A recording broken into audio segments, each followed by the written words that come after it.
ఈ రోజే డౌన్లోడ్ చేయండి, మీ ఫేవరెట్ షోస్ చూడండి.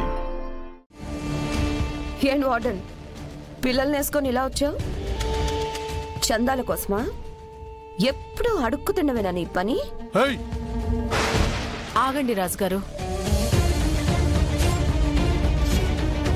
చూడు మనోహరి, ఆ చందాలతోనే నువ్వు ఆశ్రమంలో పెరిగావని మర్చిపోకు.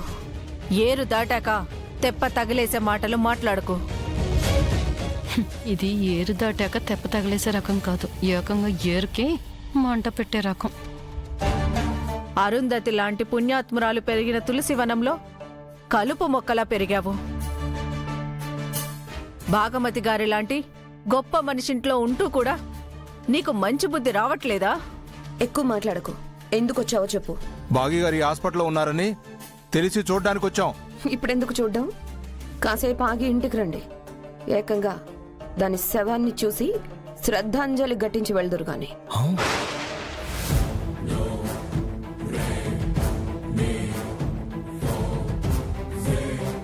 ఏయ్, మనిషివా నువ్వు? పాపాత్మురాలా, నీ నోటి నుంచి ఒక్క మంచి మాట కూడా రాదా? ఇంకెంతమంది ఉసురు పోసుకుంటావే నువ్వు?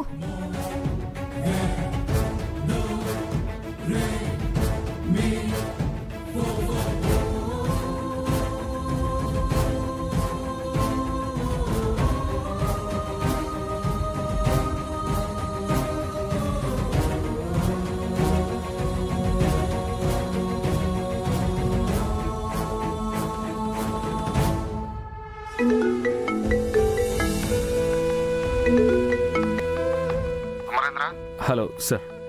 ఏమైంది? ఇంట్లో చిన్న ప్రమాదం జరిగింది. నా వైఫ్ పాయిజనస్ స్మోక్ పీల్చడం వల్ల తన హెల్త్కి ఎఫెక్ట్ అయింది. హాస్పిటల్కి తీసుకొచ్చాం సార్.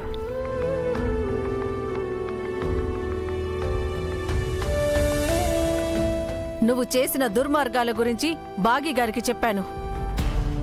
కానీ అరుంధతి పుణ్యమాని బాగీ గారు నీ గురించి అమరేంద్ర గారికి చెప్పలేదు. నీ గురించి అమరేంద్ర గారికి చెప్పొద్దని బాగీ గారు నాతో మాట తీసుకున్నారు. అందుకే నువ్వు ఇంకా బ్రతికిపోయావు. లేదంటే ఈ పాటికి బజార్లో పడేదానివి. ఏంటి, నా గురించి చెప్పొద్దని బాగీ నీ దగ్గర మాట తీసుకుందా?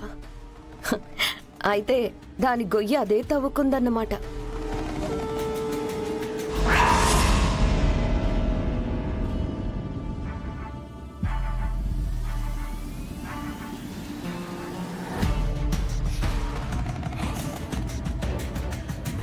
సార్, మీకోసం కొంతమంది పిల్లలు వచ్చారు. ఆల్రెడీ మా పిల్లలు వచ్చారు కదా? వాళ్ళు కాదు సార్, వేరే పిల్లలు బయట ఉన్నారు సార్. ఆ మేడం మీతో చెప్తానన్నారు, చెప్పలేదా సార్? ఎవరు వాళ్ళు? ఆ మేడం సార్.